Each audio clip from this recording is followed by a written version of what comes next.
everybody so festive? The holidays.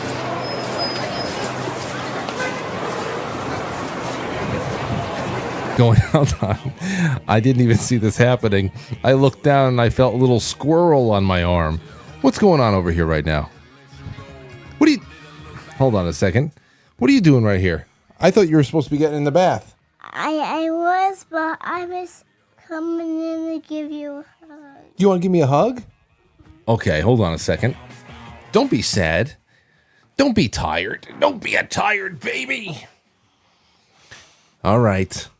So, what do you want to say to say for yourself today? Did you have a good day? Mm-hmm. Okay, what'd you do today? I don't know. You just hung out. Did you practice your letters? We went outside. We grilled steak. We did things like that. And we was going to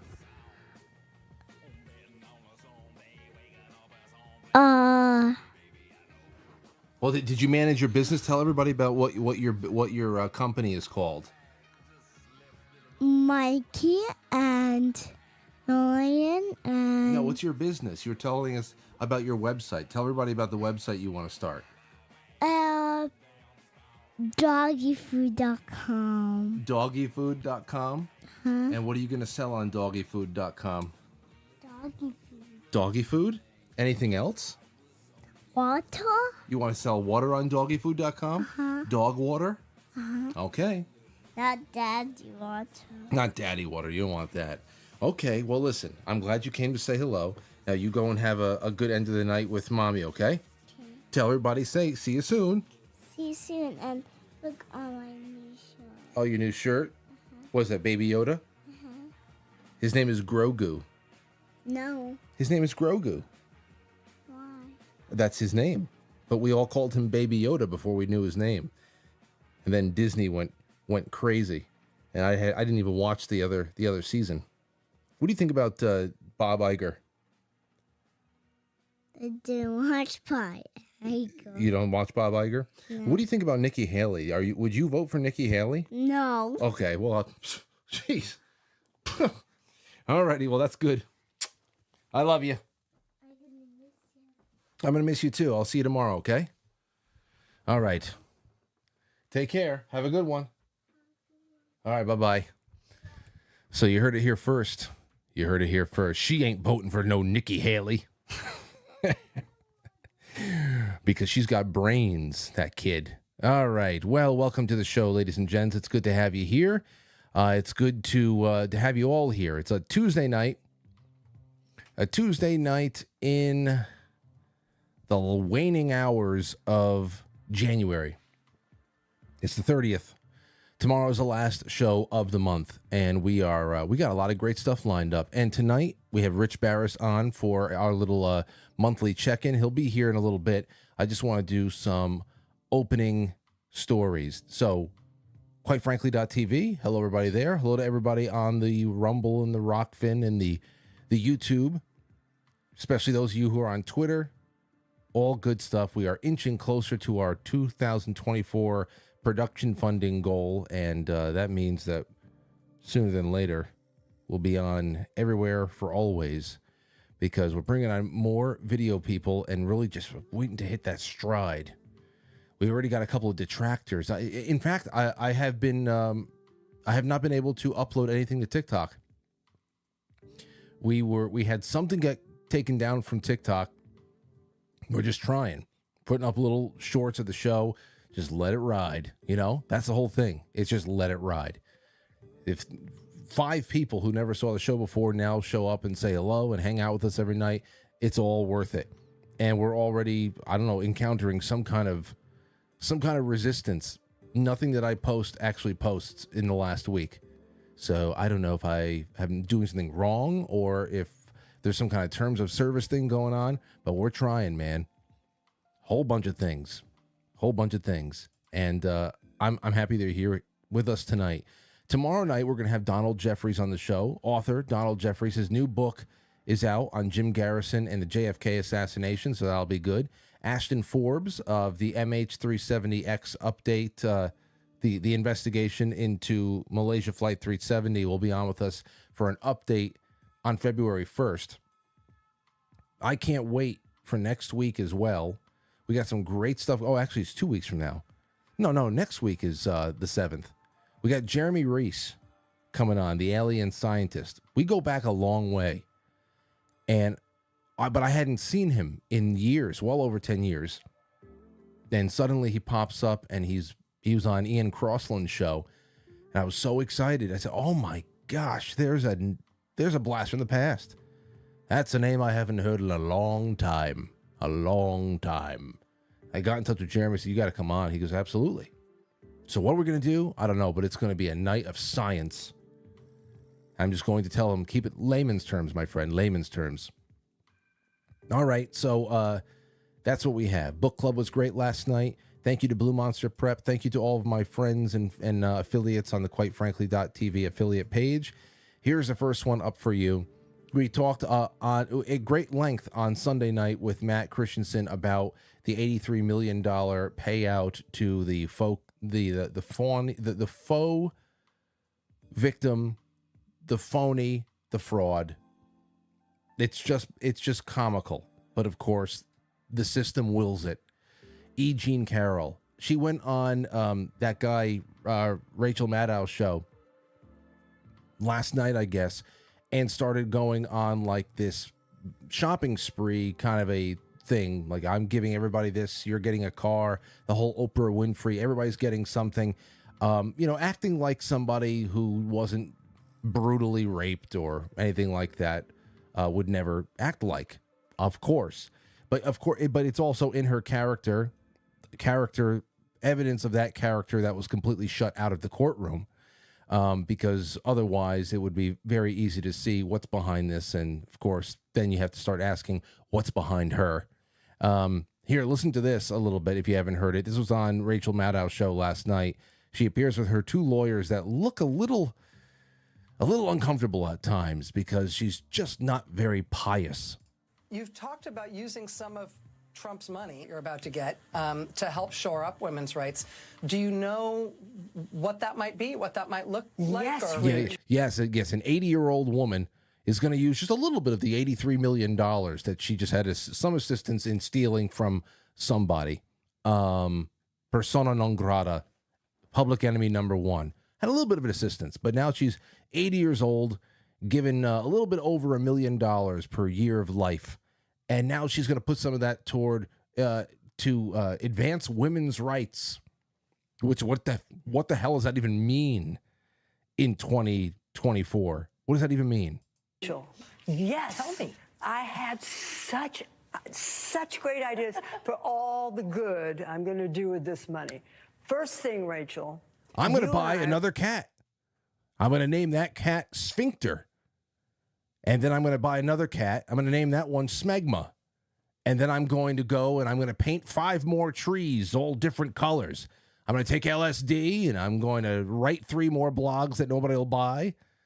And then I'll paint some portraits and force somebody at Christie's to put it up for auction. I'm going to go shopping. We're going to get completely new wardrobes, new shoes, motorcycle for Crowley, new fishing rod for Robbie. Rachel, what do you want? Penthouse? It's yours, Nothing. Rachel. Kill me. Okay? I mean, it's just to see this collection of people over here, this is... Ugh. I mean, hey... There you go. Lucifer's Hammer. There's some very, very we're reading this book, Lucifer's Hammer, for book club. And there's a lot about it that really challenges you. And you start realizing how unprepared you are, no matter where you live. Even if you're, living in a rural area, if you're already farming a lot, it really makes you think about where you get all your supplies and what happens when that shuts down and how limited things are. And of course, the closer and closer into metropolitan life you are, things get a lot more dire. The one thing The one thing that I really love about the book is how everybody in there, the female characters and even the female readers, are starting to see that, yeah, you know, when the house of cards that has been built up to give the illusion that in the natural world there is a place where this collection of dolts, these 4 women, these toxic creatures right here, would have any sway in the world at all without the creation of what has now been a completely commandeered machine turned in on itself to auto-cannibalize itself and in its final collapse into the sea. If there is any place, there is no iteration of reality in which this would be allowed, okay? None. Where there would be no place for this to germinate. None. This is all for a reason. These people are empowered because they are weapons. They are weapons. And they're willing. Plenty of people out there and all special interest groups, maybe they're conscious of that. Whether you represent genitals or skin color or sexual orientation or one so-called immigrant group or another, perhaps many of them are conscious of the fact that they are weapons, they are cogs in the system, and that for a time there is a price, there is a payout, and they're okay with that, perhaps. Because otherwise, useless. All four of these women, useless. All right. On from there, there is a point of no return that has been crossed when it comes to the fact that the only thing that we are able to produce on the regular is war. War. Zero hedge. A moment of no return imminent as Biden has decided on response, says Iran supplied weapons used in attacks that left U.S. troops killed in Jordan over the weekend. I want to ask Rich Baris about this because, of course, it's just like a new war, a new battlefront every day over the last however many months. It's like a new war every month. Things heat back up with Yemen. Of course, they say, oh, that's all tied into Iran. Heats back up in Israel. Oh, that's all tied to Iran. Oh, and China and Russia.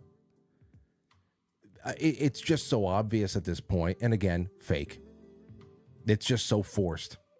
And this is what's going on. Additionally, Biden said the White House sees Iran as responsible for supplying the weapons used in the drone strike on the Tower 22 base along the Jordan-Syria border, an attack which also saw over 40 American troops injured. Here is a clip from a press conference from the Pentagon that was shared by Truth Stream Media, either Aaron, Melissa, or both. And they give us a little bit of an explanation or the proof into how they know what is what and which is which. And it usually just comes down to one thing. You're just going to have to trust us. Just to follow up, you said Iran was behind the attack. So what does that mean? Have you seen evidence of financing or directing anything specific to this attack? Not just generally, but specifically. So maybe I need to clarify further from what Lita had mentioned. We know that Iran funds these groups, like Kataib Hezbollah. We know that these IRGC-backed militias are the ones responsible for attacks on our troops in Iraq and Syria. Beyond that, we're doing an intelligence assessment. We don't have. I can't give you today that. This attack, linking it to Iran. We just know that Iran funds these groups, like Kataib Hezbollah and other groups that have attacked our forces. But I don't have more to share on. You're saying, right? As a general matter, yes. General matter, general knowledge. We don't have any proof. You're just going to have to trust us on this. We've been saying it for enough years that this should make sense to you all out there. We've been saying it for enough years. Please stop asking for anything other than our word and the urgency to go and bomb another part of the world and really open up as many cans of worms as we can all at once. You know, we're still waiting for them to show us the evidence that Assad gassed everybody in Syria as well. But I guess we just keep holding your breath because, you know, sources and methods. You know how that goes? All right. So we're getting a little bit closer with that. One person who wasn't afraid to say what they were, what they were thinking and had a coherent thought for a second, even though they thought it was going to be off air, was Joy Reid. Joy Reid, look, whose hair just looks natural and wonderful, fits her completely. Of course, you probably saw how much shit she was getting for the hair. Now she's keeping up there out of spite, but she looks ridiculous. Joy caught on hot mic accusing Biden of starting another fucking war. Take a listen to this. Over the weekend, President Biden said he's ready to take action if Congress is serious about solving the border issue.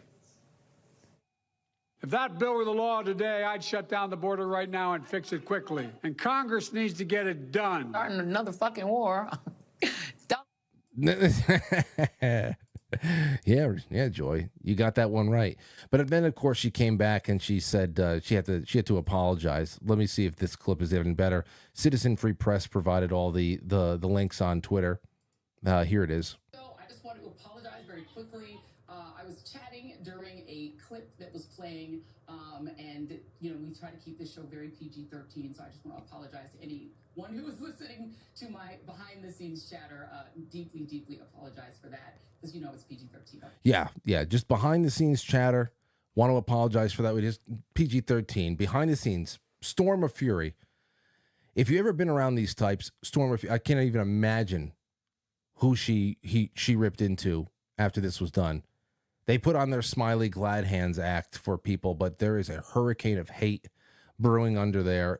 I'm just surprised that she didn't blame it on the Russians like she did when everyone found her old blog with all the gay slurs in it. Man, oh man. And then she giggles. She giggles about being behind the scenes chatter, not being PG-13. Nothing about her admission that, we're being forced into another conflict. And, this is just the game plan here. I don't even know what the hell the border thing was about. That's just incredible. Not that it's, the real issue is the random curse word. That's what she wanted you to think, but that's all. PG-13, because there's a lot of 12-year-olds that watch MSNBC, especially Joy's show. Huge hit with that younger demo. Okay, she's actually revived the demographic for MSNBC. Huge hit. So she has to keep it PG-13. So, must be really interesting life being Joy, to be so worthless and make so many mistakes, but know that you have job security for as long as you go, as long as you want. Okay? All right. So with that, let's take another break. We come back, and we're going to set the stage for Rich Baris, who should be here in a little bit. Don't go anywhere. Hey, just wanted to see how that pause music was coming along. Now keep in mind, this is a movie tie-in video game from the Nintendo 64. Not looking for anything too crazy. What do you think about this?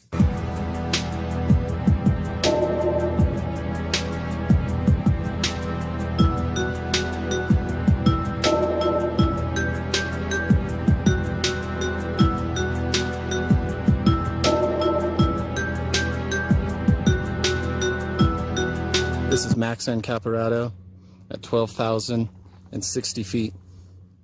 You can get as high as I am by watching the Quite Frankly podcast.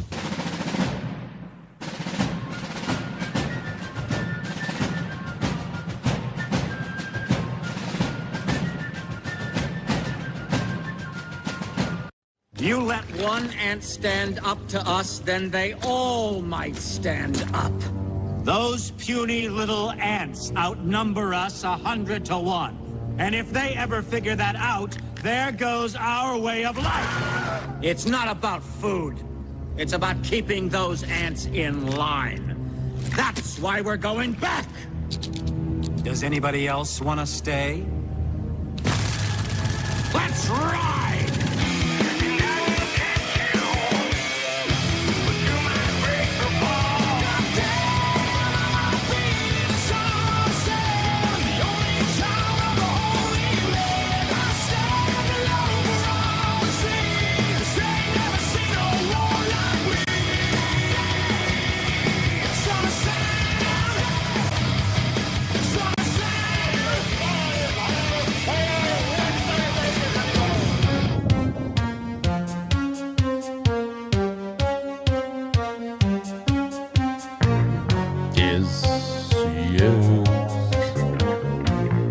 All right.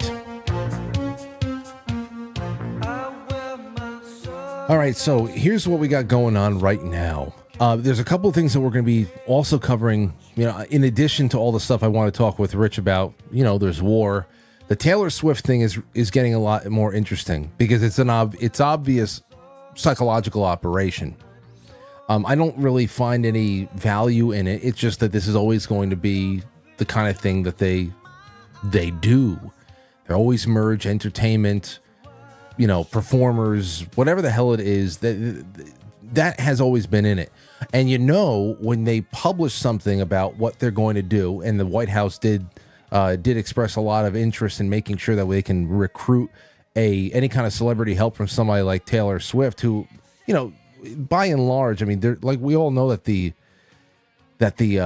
networks are completely out of touch and nobody's watching them compared to some people's, social media imprint. So obviously it's going to be very important for people to try to reach out to celebrities to, poison the well and just make everybody politically activated in one way or another and just destroy everything that used to be a nice little, comforting part of life, putting on a CD. Now it all has to be some, carrying water for somebody.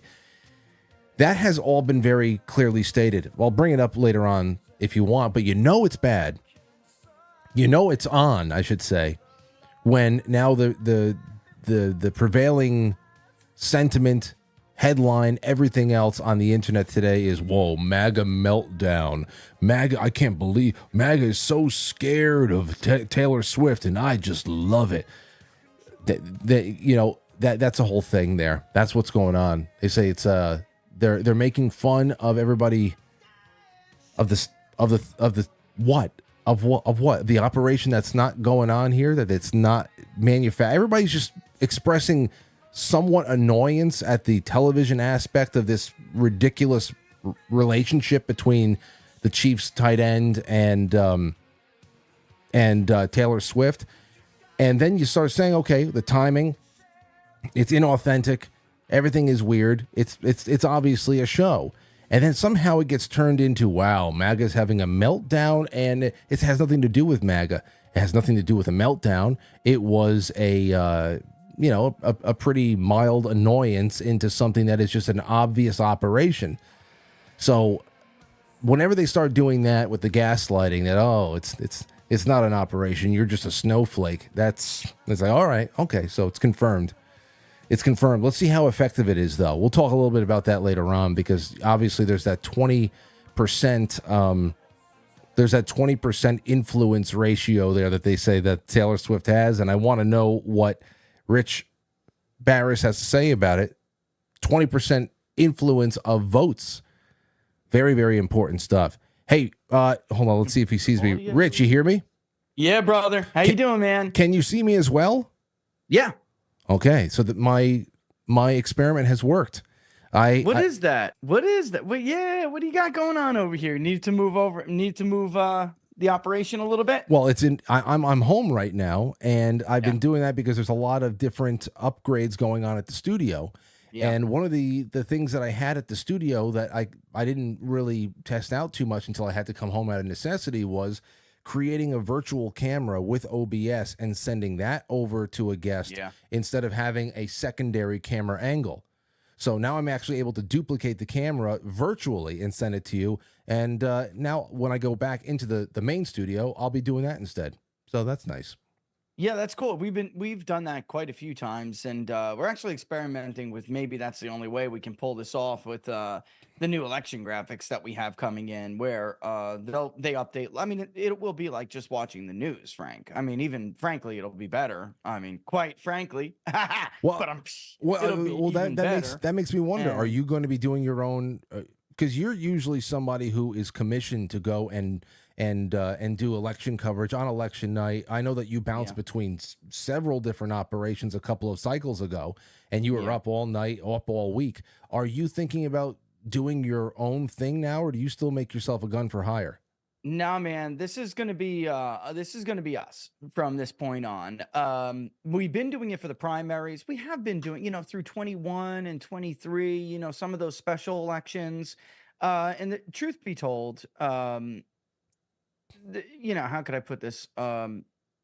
I think I'm gonna wind up bringing some people on our shows for some of the bigger events because, to entertain, for lack of a better word, until you get back to the data, because you can't always when it comes to be a general election and a presidential election, I'm going to be all in the data, Frank. I'm not going to be able to entertain and play host while also crunching data. So I'll need some people that can just chat, but the point of it will be, nobody wants to watch Fox News anymore to hear Martha McCowan or some other airhead give her opinion on what she thinks the results say. Like, they are there for the data. And that's what it's going to be. So, yeah, we got a lot of really cool things coming, brother. I'm really impressed by some of the work.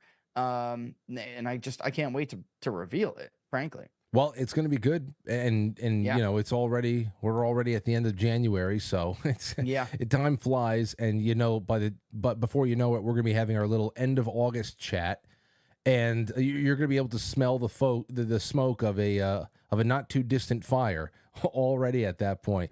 Nutty. So No kidding. As far as today goes, as far as where we are right now on the timeline, we are starting to see the germination of several different things that might be making big impacts down the line, or no impacts at all. I don't know. War is definitely one of them. It seems like there is a new battlefront opening up every other week. And now we have Iran, and this comes on this latest flare-up comes on the back of more Americans dying in a part of the world that they should not be in, and now it is we're playing the Assad game. We have all of the proof that nobody can see that this is from Iran. There are American lives that have been lost now, and I mean, everybody thinks it's just a matter of time before we open up another front in the Middle East. So what do you think about this? It's sad because, 25 years ago, Iran and Iraq, both enemies of ours, obviously, but also vehement enemies of each other, and fighting every 10 years or so to balance out their power struggle in that region. And the smartest thing would have been to just let them to continue to kill each other. I am 100% an offensive realist. Maybe a little bit room in there for some other schools when appropriate, but when it comes to the balance of power, I'm 100% behind it. I mean, Frank, look, now they put us in this position where there are dead Americans, and that of course warrants some kind of response, whether it's popular or not. I mean, that's the way they always sell it. And I just can't help but to say, like, well, we're I'm going to give a very unpopular take here, but I'm just giving my personal opinion. We're provoking everybody. We just go around provoking and poking, and that's what you get. I mean, listen, Frank, I mean, they're not in our region, they're not in our backyard, and it's like God has gifted us this beautiful situation where we're an insular power. We have a giant body of water to the west of us, a giant body of water to the east of us. To the north and south, we have two inferior, weaker great powers that also protect our border from invasion, and yet we just feel that we need to meddle around in the rest of the world. But that being said, there are dead Americans now, and you can't let that stand.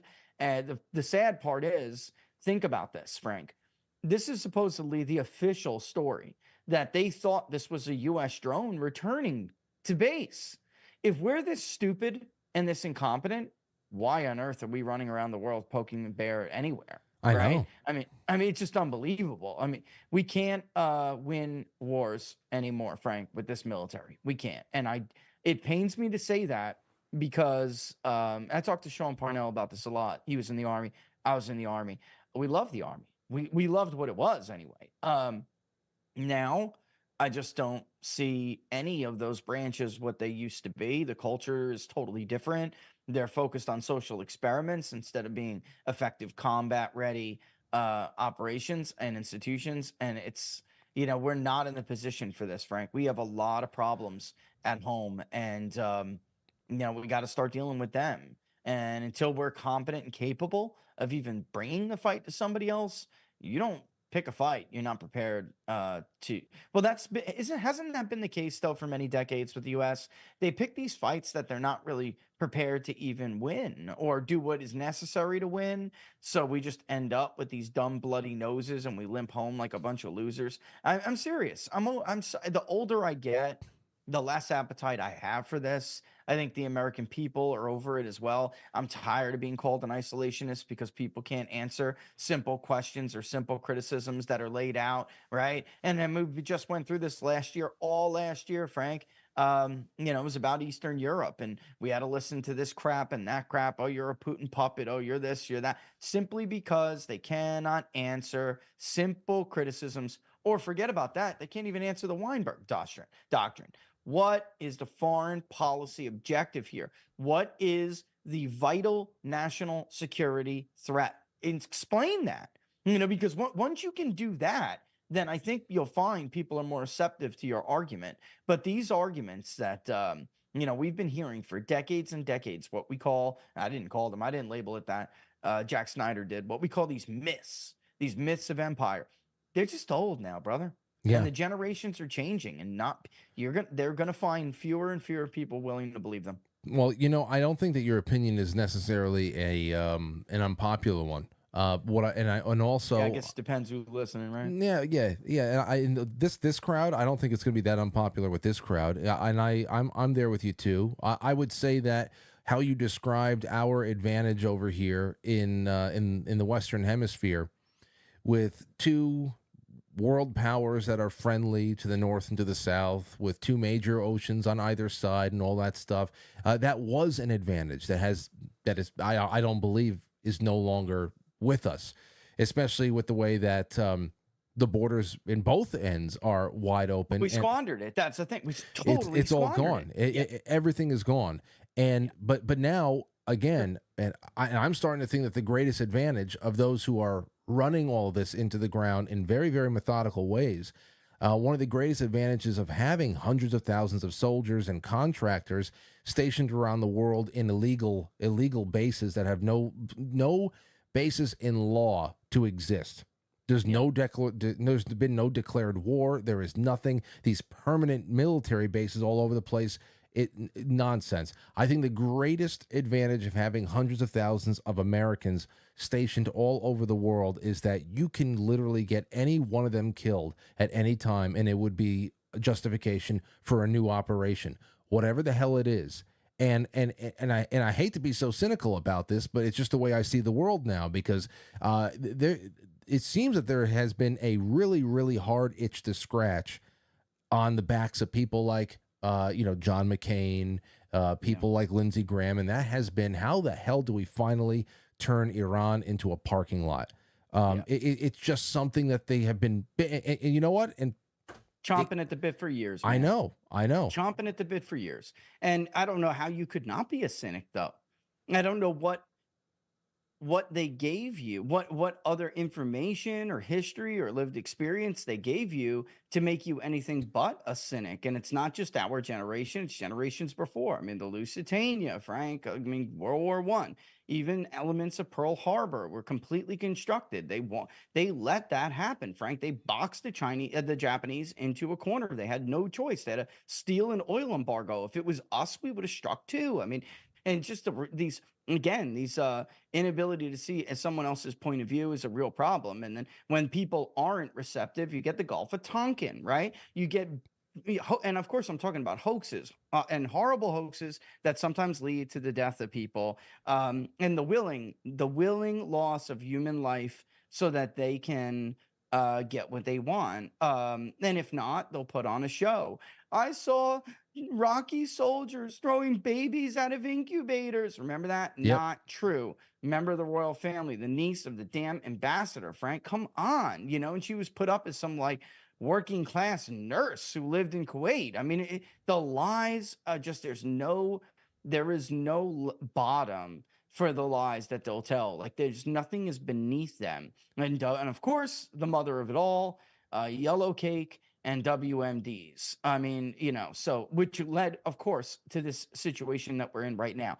All, by the way, happening while we have a commander-in-chief who has been around through most of what I just said, sadly, over 4 decades worth of it, never had made the right decision and never had been on the right side of history or the right side of those foreign policy decisions. So excuse me and excuse you for, having skepticism about A, whether they're telling us the truth, and then B, even if we were to greenlight this with public opinion, is he capable? Is it smart to go to war with a commander-in-chief who is a total idiot? And before he lost his faculties, he was wrong on everything. He was the one guy to tell Barack Obama not to kill Osama bin Laden. He made a public statement after Donald Trump killed General Qasem Soleimani, the leader of the Quds Force, the Iranian Quds Force, where he said that it was reckless to do that, and that was wrong of Donald Trump to kill Qasem Soleimani, and that it would result in the region, going up in flames, and it will cost American lives. Even though we knew, anyone who knows anything about the Iran's role in some of these wars we've been fighting, the Quds Force showed everybody how to build IEDs. I mean, they funded it. They're responsible for hundreds and thousands of American deaths. So if you're going to kill anybody, it should have been Qasem Soleimani. And meanwhile, that didn't happen. He killed Qasem Soleimani and then negotiated the Abraham Accords. The region was about as peaceful as you could expect it to be under Donald Trump before this blabbering fool got into the White House. And then ever since, it's been downhill. You can't even exit Afghanistan without costing human life and American life. So, and just think about it. So I would, and I think I was on your very show saying this very same thing when we were talking about more involvement in Ukraine. This is a guy who can't even exit Afghanistan correctly. And then when he launches an attack as retribution, right, for the bombs, for the loss of marine life, he winds up vaporizing an entire Afghani family that had nothing to do with anything, Frank. I mean, 2 children, a 6-year-old boy and a 4-year-old girl, the mother, the father, the uncle, the cousin, whatever, throw everything, the whole damn bloodline, whatever, vaporized in an instant because he can't even strike back correctly. So for all I'm sure they mean well, but for all like the Mark Levins out there, who, anyone who has anything to say that you criticize, these policies and you're an isolationist, right? Or I forgot what they had to say the other day, a libertarian something, I don't know, some cute little name. Last time it was Putin's puppet. And it's like, you think Joe Biden's an idiot, right? Fine, we agree on that. Why are you clamoring then for us to do something with this guy at the helm? Like, it doesn't make any logical sense, Frank. Think about that for a second. Think about it. Would you go to war with a dumb commander, a stupid idiot of a commander-in-chief? Is it smart to go to war with that man? Well, I mean, obviously that is a question that's pretty rhetorical, but in actuality, it's more so, do you want to go to war with whatever is standing behind Joe Biden, working him like a ventriloquist puppet? Well, of course. I mean, everybody knows what I'm talking about. So, but to that point, to your point there too, it is then you're just making a choice between neoconservatism and neoliberalism, which are so close together in all things, maybe to varying degrees of severity and all that stuff. But you mentioned something else here. You're talking about the willingness to lie about human lives lost, whether there was no lives lost, but you want a war to start, to suppress the lives lost of any kind of a disaster you may have caused, to try to, get yourself off the hot seat. I got this email, and it's pretty interesting. It's pretty, I don't know, in your face. And I want to read it to you. It said, Frank, the U.S. base in Syria was never approved by Congress nor by Syria, which demanded that the dozens of illegal U.S. bases, they demanded that dozens of U.S. illegal bases be removed immediately. Zero Hedge today said Mexico is furious and demands an investigation into how belt-fed machine guns, rocket launchers, and grenades are ending up in the hands of cartel members, the country's top diplomat said. They said, Frank, who or what has the power to act with impunity? It's not any elected government, and the Constitution has nothing to do with any of it. So isn't it harmful to continue to pretend that they matter? The rogue cartel in power commits genocide in the Middle East and Europe, partners in illegal organ trafficking, and biowarfare labs. Rich, I can't say I disagree with the audience member. I talk about the Constitution and American history a lot, but mainly because it's better to know the truth about what should be and still be horrified with what is than than to be ignorant about the truth and also be horrified. You know, this is and here's another thing. This is how we can move this into another direction. This applies to last night's show that I had with Joe Hanneman from the Epoch Times about January 6th. The entire sham is a never-ending string of government-sponsored terrorism, from the plants in the crowd to the police activity to the cover-up of murder, the pipe bombs, the media. Pipe bomb, don't forget the pipe. Yep, the media, the judges. E. Jean Carroll is another example of rogue government nonsense with no true recourse. I mean, it really is daily reminders about how there is authority out there, but it has nothing tied in with representative government, and there seems to be no recourse for us. Well, I would say this. I mean, it's okay to, it's more than okay. You have to acknowledge that that is, of course, what is really going on. But you can't forsake the idea of representative government, because I think that one of the lessons of the Trump administration is that it does matter, right? They would not have done everything that they did to try to subvert, just flat out engage in sedition, to try to remove this guy before his time, before he was able to serve out his tenure, if there was no power still remaining in the representative bodies. And it's important to remember, they're not, Frank, how do they get a hold of these people? Let's be honest. I mean, blackmail through forms of coercion. There's, I don't know if you guys and your audience knows this right now. The media is not going to report it. There's apparently a tape of a ton of GOP congressmen running around in their underwear, partying with girls they shouldn't be partying with. Oh, really? I mean, this is how they get you on a leash. So representative government, I mean, you can still acknowledge that the deep state, or the administrative state, the bureaucracy, is really the one that governs day to day and pulls their strings. And that's fine. And you should acknowledge that, because that's true. But the recourse really is to return to representative government. It's the only way. But you can't do that. And I say this all the time. I'm going to say it again. I don't mean to kill anybody's spirits, looking forward. They're looking at the polls and they see Trump's ahead. I'm not trying to kill any spirits here. I'm just going to tell you what I told you, on this show many times when we had talked about this. The election of one man, a revolution, does not make, ladies and gentlemen. It doesn't. And it won't do much good if Donald Trump goes back to the White House and he's got a bunch of traitorous Republicans stabbing him in the back every 2 seconds again. It's just, Ronald Reagan would have took out the Department of Education if it wasn't for Republicans like John McCain. All right. Think about where we would be now if it wasn't for that. Look, the right and I wouldn't even call it the right, because Trump's new coalition is not technically traditionally right wing. Of course, it has the right wing elements in it, but it's not fully that. That's not what it is. I would say, let's call it this populist or normie movement that you're seeing fuel, record vote shares and record vote getting in primary states and caucuses like we've seen. They need to understand it's not just the presidency. Right. So it looks like they're doing a very good job not allowing themselves to be manipulated for some, when it comes to that office, Frank. But for some reason, when it comes to everything else down ballot, it's still fairly easy to manipulate people. That money counts in a congressional race. And, there are, for instance, Republicans. Look at the border right now. There is no Republican who ran on, I'm going to back an amnesty bill in 22. If you give us the House majority, we're going to back an amnesty bill. Yet here we are, and I could rattle off a dozen names right now of people who said they're conservatives fighters. That's how they won their primary. I'm going to secure the border. They were totally full of crap.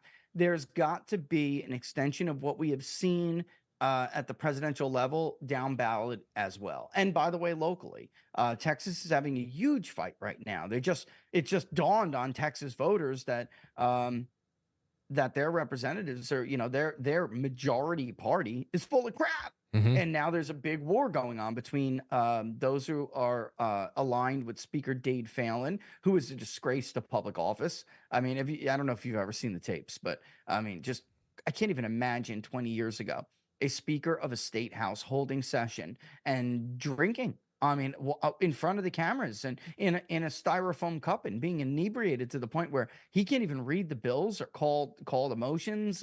It's just unbelievable. But this is where we are. But he doesn't care because he thinks he's got his alliance with the Democrats and the media and anyone who's conservative or anyone who's populist that's going to call him out on it, they'll destroy, which is what they tried to do to Ken Paxton. So this fight is going on now, and that's great for the state of Texas. But again, it's got to get to be broader, or else I understand the hopelessness that people like that feel, because like, what do you do with these agencies? And they mentioned the judiciary in that as well when it came to E.G. and Carroll and the courts. Well, this is why it's so important to not ignore those down ballots. You have state Supreme Courts, you have appointments that are made at the district level, district attorneys that are elected, in cities like in states, like New York, that.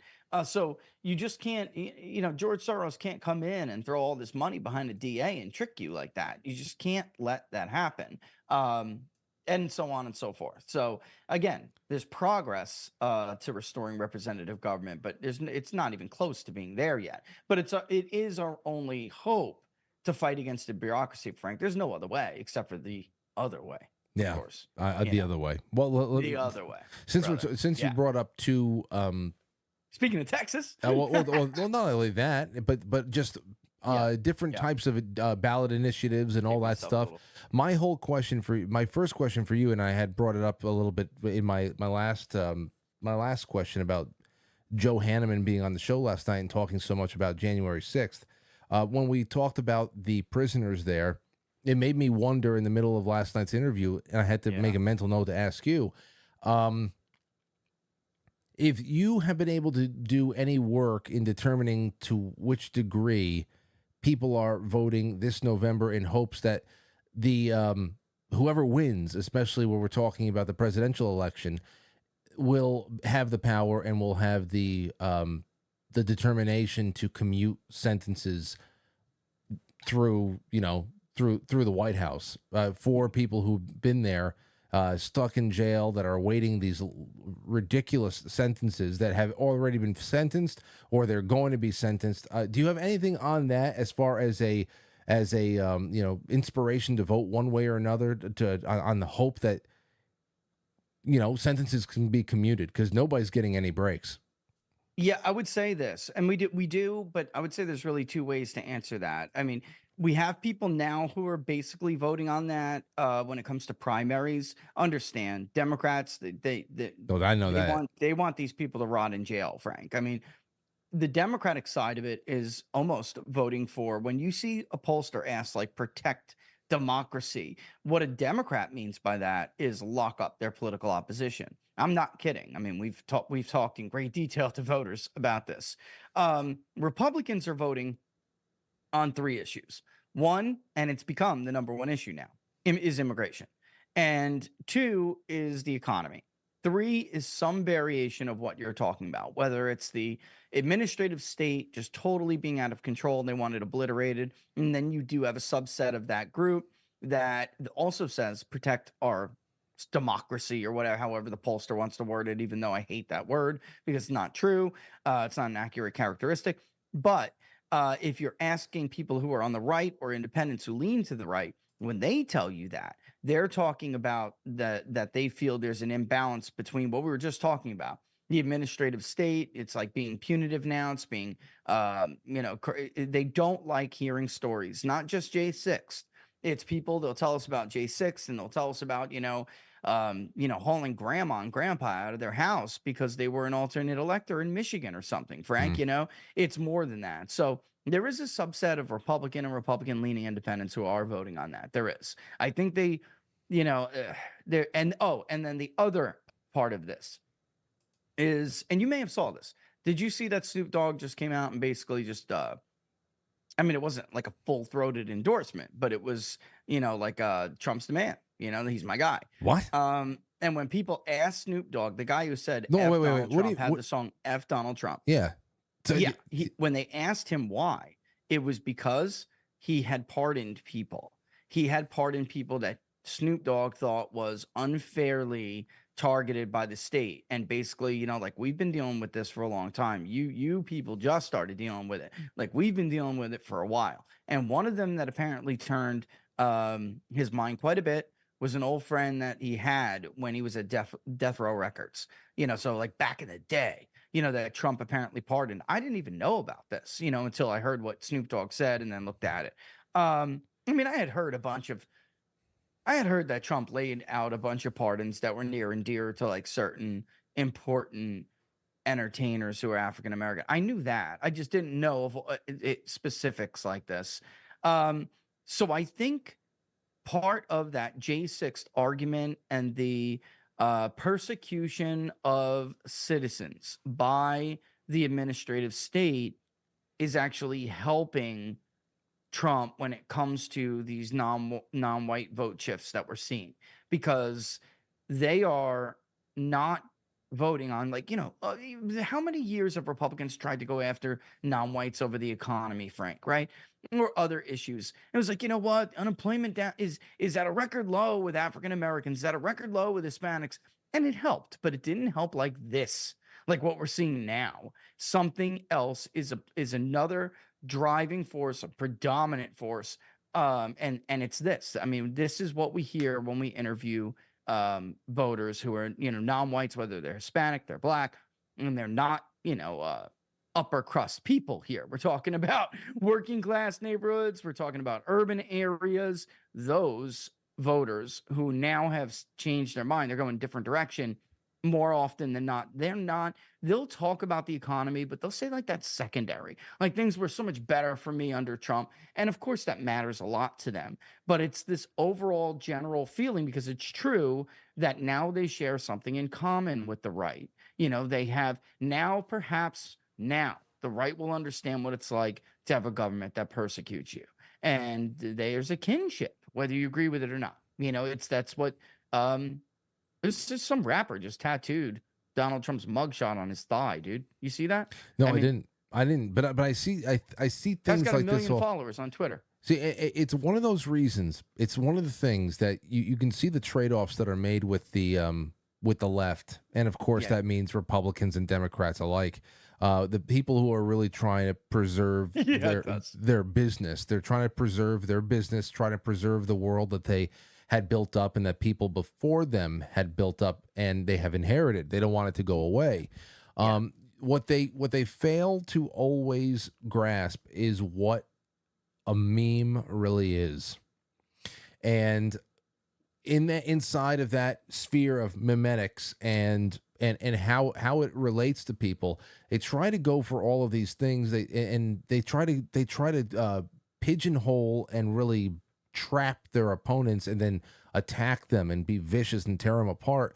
And what they don't realize is along the way, they overlook all of the imagery. They overlook the common bonds that they're creating with people, and because they're so out of their minds. The viciousness, the teeth bared, they're coming down, and then all of a sudden you start realizing, oh my gosh, I have in my fluster in this attempt to go and just cross the finish line as fast as possible and lock this whole damn world up. You create these moments there of where it becomes a point of solidarity between groups that you always were trying to keep separated. And it's only getting worse. It's only getting worse and worse. And it's only getting more and more cheap and staged. This whole Taylor Swift thing that we were going to talk about again a little bit tonight, just from a psychological warfare standpoint, it's really something else there too. And of course, they announced this. I had this this set aside when I saw it. The New York Times, the headline was "Inside Biden's Anti-Trump Battle Plan and Where Taylor Swift Fits In." Okay, this was okay. Now in here, in here they talk about this. They talk about how it's very important for them to go after somebody like Taylor Swift, and then at the end they start going down all. I mean, there's here she stands alone, tall and unique. We need her. We got to get so. There's an obvious plan here, and they're rolling it all out. And at the same time, the Daily Mail puts out a poll that says that anybody that Taylor Swift points and clicks at, there is going to be I don't know. See, this is why I have you here to talk about this. I don't know what the sample size is, but they said that for anywhere from 18 to 20% are going to vote in line with Taylor Swift just because she said it. And I think it's mostly a female demographic. Do you know anything about this? I'd like to know a little bit of the science behind the numbers, if you do. Yeah, I think, and by the way, it was Little Pump who tattooed Trump's mugshot on his leg. He's showing off the pictures of it right now on X. I think that what people may not understand, because there was, I want to just tie this in with a year or so ago, more probably now, there was a lot to do about how many voters registered to vote because Taylor Swift was talking about this abortion issue and trying to get kids, or younger women to register to vote. Look, I don't think she does nothing. I just think that when you're looking at that 18%, you're looking at a demographic, it's like overlap, where they're not doing it because Taylor Swift said so. They're doing it because these were people who are already inclined to agree with Taylor Swift's politics. So they're not being persuaded because of Taylor Swift, Now, will they be motivated?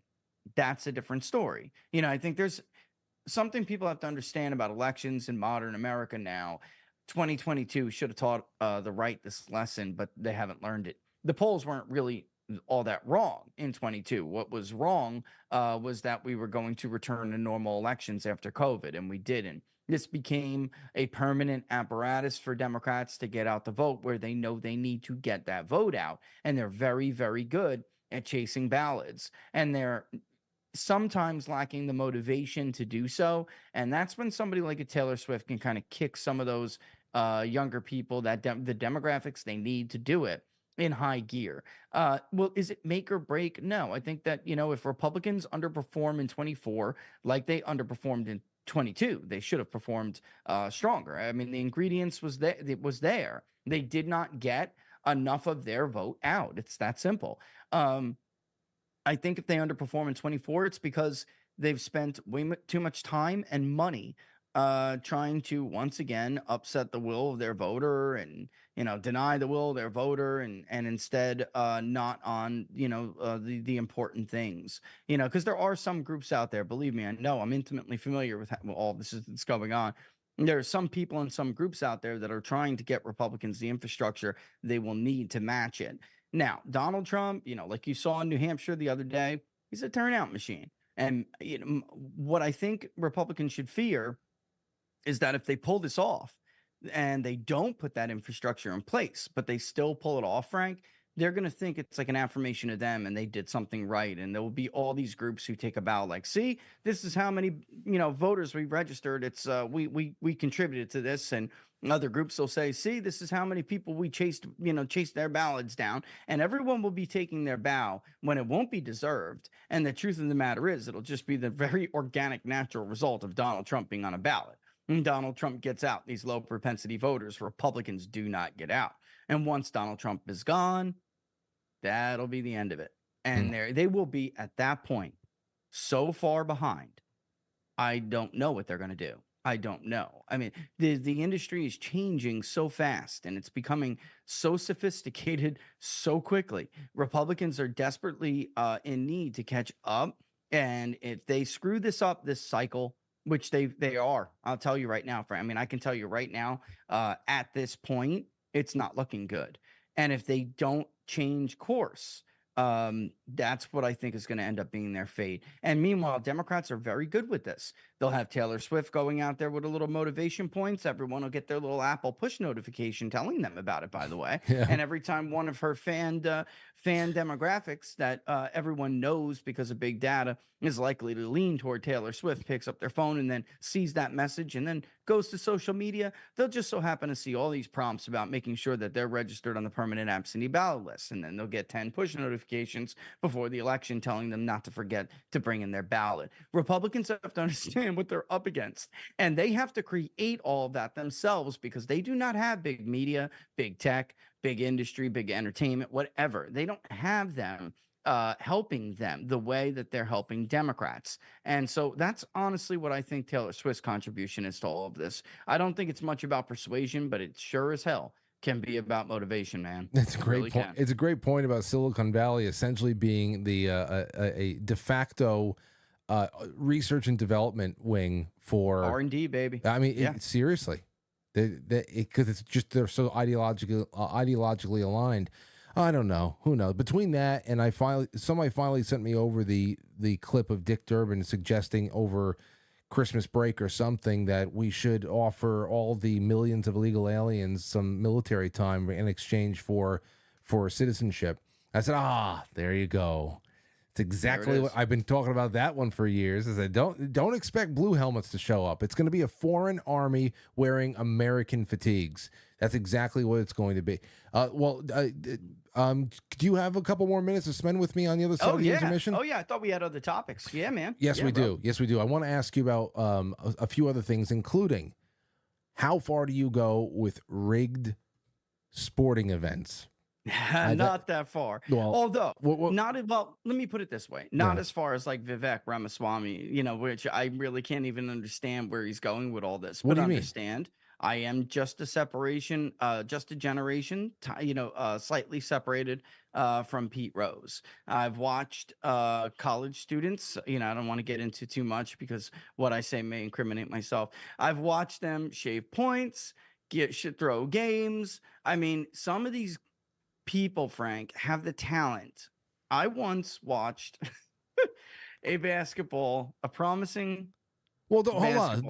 Don't blow this right now. Let's keep it to the other side of the intermission. I want people to come and listen to this. Okay. Let me wait. You just cool your jets because this is going to be a good one because I have a lot of other things to do.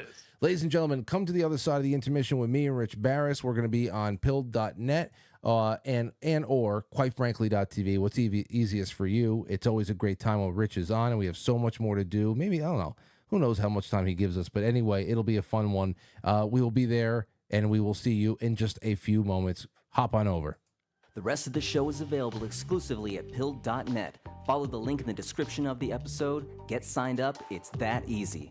Or head on over to quitefrankly.tv. Just press play. No paywalls, no censorship, no strings attached.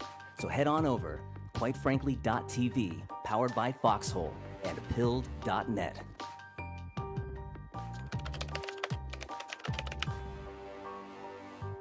It's intermission time, folks. Time out to press the like button. Thank you. Ladies and gentlemen.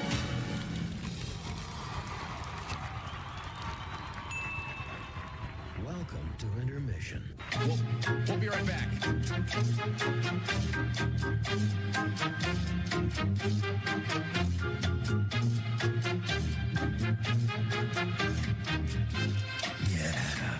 Intermission.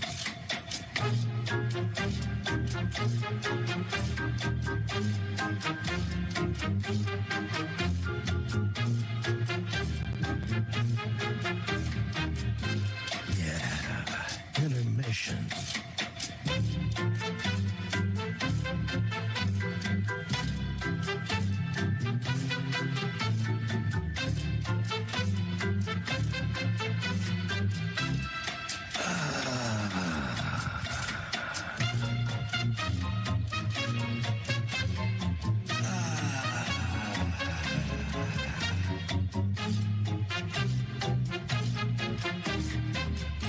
Now entering, quite frankly. Quite frankly. Quite frankly. Quite frankly. Quite frankly. Quite frankly.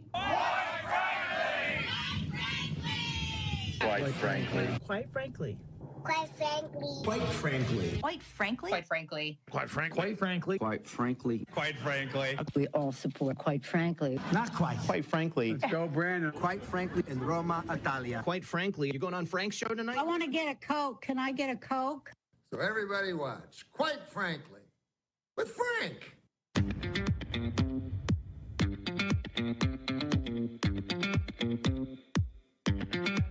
Quite frankly.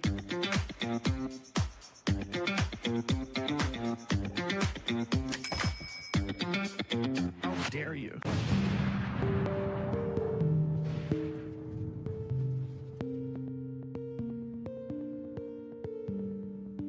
All right. Ladies and gentlemen, we are back on the